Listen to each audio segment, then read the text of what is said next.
hasn't Kim Jong Un responded to your request to have a conversation? How do you know he hasn't responded? Has he? Yeah, he has.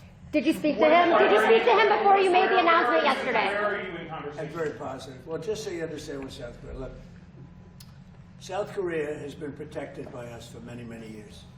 And during my first term, they agreed to pay close to $3 billion a year for protection, because we don't, they essentially weren't paying. And I asked them to do that at my request. I said, not right. They weren't happy about it, but they agreed. I asked for $10 billion, and they were very unhappy.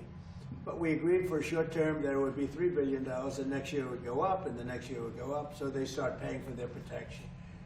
When the election was rigged and I ended up watching for 4 years and then coming back, I watched Biden rescind that $3 billion a year for whatever reason.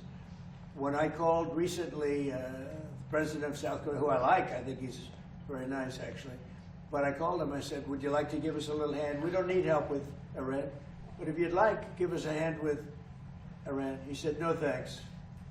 And I said, wait a minute, we have 39,000 soldiers over there guarding you from Kim Jong Un, your next door neighbor, and you're not going to help us on a very easy military operation in Iran?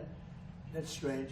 No, we'd rather not get involved. I say, well, why are we involved in helping you? So, and I want to help them, but when you ask somebody, would you like to give us a hand, and they say, no thanks, and then we're guarding them from a country and paying ourselves billions of dollars, it's costing us billions and billions of dollars to protect not only them, but other countries. Look at NATO.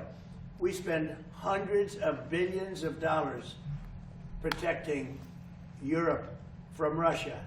Hundreds of billions, mostly from Russia, but from other things too. And then they say, well, they don't want to get involved with guarding the Strait, where they get most of their oil. They get 50% of their oil, and they don't want to get involved. Why are we doing it? So all I want is fairness. And South Korea, I get along with them very well, but they were paying $3 billion a year, and then they convinced Biden that I was probably a bad person, and they shouldn't, and he immediately rescinded that order. So we were getting paid. We would have been getting paid a lot more, but we can't go around and protect all of these countries, especially when they're not there to help us. Did you